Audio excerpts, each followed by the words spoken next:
One of the most backhanded compliments that I ever received from a parishioner came one Sunday morning just before adult formation. We had been studying Julian of Norwich, and the class was really engaged with Julian and her visions. But that morning, one of the most intrigued members of the class, one of the ones who had been asking the most questions, walked up to me and said, "I'm not coming to your class anymore." And I said, "Well, golly, George, I'm really sorry to hear that. Would you tell me why you're not coming to my class anymore?" And he said, "Because I finally figured out what you're trying to do to us in that class." "What's that?" "You're trying to make us fall in love with Jesus. And if I keep coming to your class, I will fall in love with Jesus, and I don't want to do that. Because if I fall in love with Jesus, I will have to change, and I don't want to change." He was right. He got it in one. I was trying to make them fall in love with Jesus. So was Julian, for that matter. And it was a significant compliment. Now, you know, there are a lot of folks like George.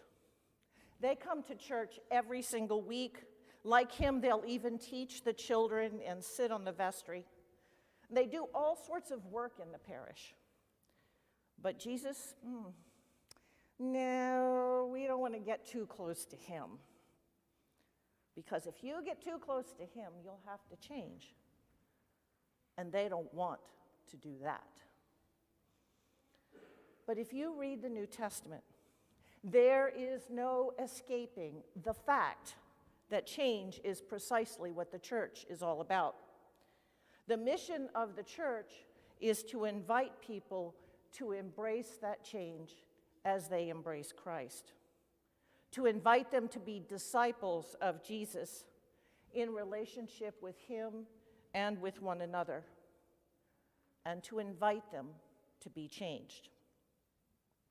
Now, I think over the years that I've come to the conclusion there are several sort of standard reasons why people don't want to change, even people who have been in church every single week. There are those who have a Mary Poppins kind of attitude. You know, I'm practically perfect in every way. So why should I change? What they really are is an outsized ego with a stunning lack of self-awareness. But fortunately, there aren't too many of them. But others are pretty sure that if they get close to Jesus, he's going to take away everything that's ever made them happy. He's going to force them to crawl on their knees through broken glass to get forgiveness. He's going to make sure that they feel guilty about themselves every single day for the rest of their lives. And then he's going to send them to the other side of the world so they can browbeat some other poor human being into just the kind of relationship that they have with Jesus. Who wants that? The other reason I think that people don't think they need to get close to Jesus, and this is the saddest one, is that they cannot believe or imagine that they were made to be something glorious, that they are beloved, and that there is more to life than they have ever experienced. Most of us have a God that is too small and too mean, and a vision of life that is too shallow. And we're afraid to imagine more. And so we tell ourselves that what we know must be all that there is. Now, when your vision of God and yourself and the purpose of your life is too small, then you will be seduced by lesser gods and idols. You will believe that the idols of our culture, material things, secular success, the trappings that go with them, are the purpose of life. But somewhere, if you haven't already reached it, somewhere around your 40th birthday, you're going to begin to wonder if that really is is. And by the time you retire, you're going to be pretty sure that you missed something really, really important, even if you never knew quite what it was. It's a good thing for every one of us that Jesus is so patient, because it is never too early and it is never too late to begin to work on your relationship with him. Now, we know, all of us, people who fit that category. We know people, all of us, who just can't see the point of church. We know people, all of us, who have been so frightened and so fearful during the pandemic that they can't see beyond what they do today.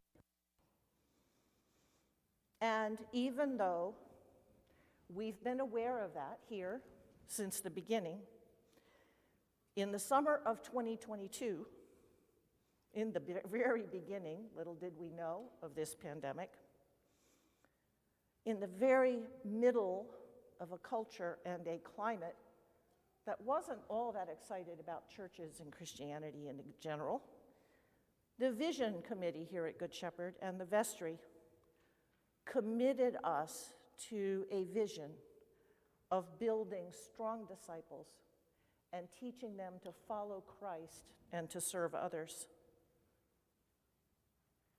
Now, why in the world did we make such a commitment in the midst of such a scary and difficult time? First, we made that commitment because the world is filled with people who are looking for meaning and purpose in their lives.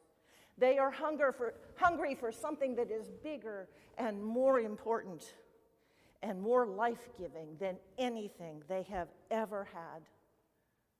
And the place to find that is in the gospel and the faith of the church. We have those things here at Good Shepherd, and we are instructed by Christ himself to share them with the world. So that's the first reason we made that commitment.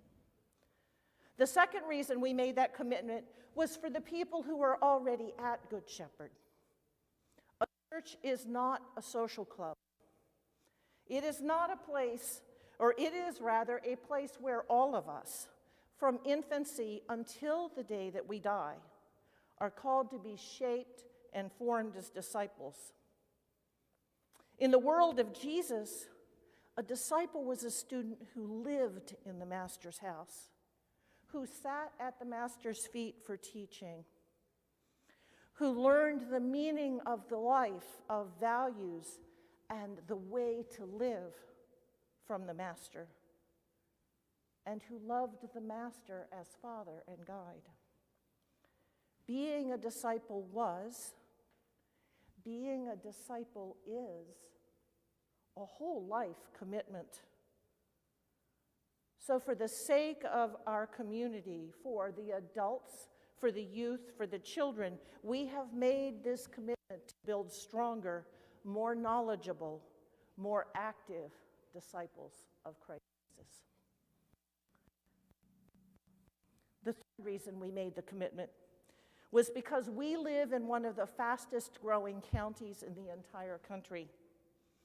That was true before the pandemic, and the pandemic did not slow it down one bit. Perhaps you've noticed. Look around you. Houses cannot be built quickly enough. They are sold within hours of when they go on the market, and don't even think about trying to find a place to rent.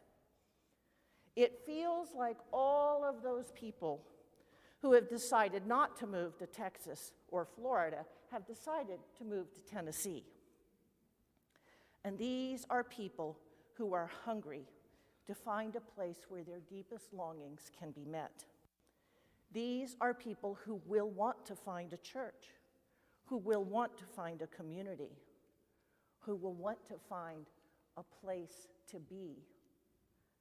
And it is our Christ-given mission to be the place where they can come to know him and where they can find that meaning. Lastly, we made that commitment because if we do not treat our own discipleship as though it matters, no matter what age we are, if we do not commit to form our young people into Jesus followers, if we treat our church and our faith as one more optional thing to do in a long list of optional things to do, then we cannot expect the community around us or even the people within our church to take us seriously. Jesus called the first apostles, and we who follow them, likewise, to be fishers for the sake of the gospel, to cast our nets wide, and to bring all who come into the love and mercy of Christ. If we cannot share our love and delight in that gospel and in that Savior with one another and with those who join us, how will they ever know it's possible? How will they ever know we are serious about our faith? Now, as part of that commitment, we identified 4 marks of discipleship that we would seek to develop in the entire congregation. If you walk down that hallway between Herlong Hall and the tower, you can see them in a big poster, one for each. But I bet you've walked past them often enough now that you don't even know what the posters say. Those marks of discipleship are worship, formation, action, and community. And we'll talk more about those at the meeting. But for now, I want to turn back just for a minute to the gospel that we read this morning. When you read that gospel story about Peter's net full of fish, don't get too focused on the fish. It doesn't really matter what kind of fish they were. What matters is how many there were, and that there were so many. If we go with Christ, what does Peter say? He says, Lord, we didn't catch a thing all night long, but, if you say do this, I'll go ahead and throw that net out. If we go with Christ, there will be many. Now, to anyone who had been fishing with Peter all that night, Jesus' instruction to cast out those nets was just plain crazy.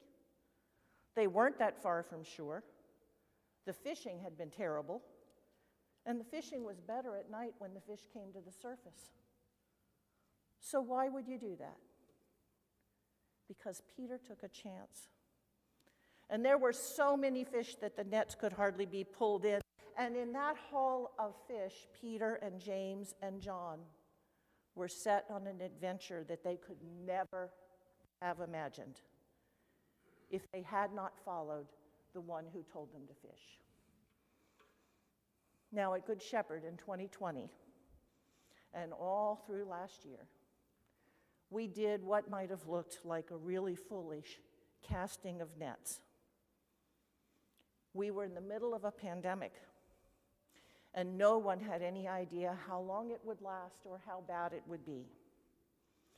But we committed to this vision that we believed was Christ-inspired.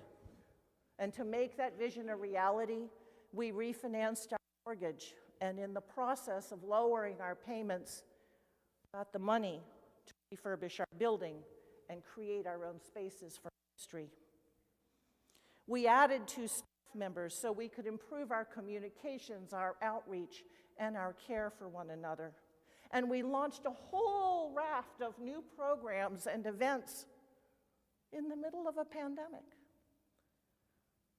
Now, to those who wanted to pull in, to retrench and preserve what we had and wait for the pandemic to be over, it looked as crazy as Peter throwing his nets into the water. Why in the world would you do that at a time like this? Why in the world would you not? And look at the results.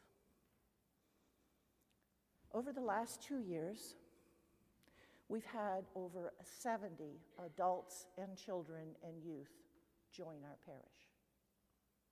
Yes, we have had people move and people retire, and some of our dearest friends have passed away. But every one of you can look around, and you don't have to look too far, and you will see a face that you do not know. We cast our nets, and we are finding people who want to be part of our community. Look at the joy and the energy that's in the parish. Things have changed here, and it's a good thing. It's an exciting thing. Williamson County is our Lake Gennesaret. It's our opportunity. Let us continue to cast our nets wide in our community. Let us invite our family and our friends and our neighbors and new co-workers that we barely even know because we've only ever seen them on Zoom. And let us see where Christ leads us in this coming year.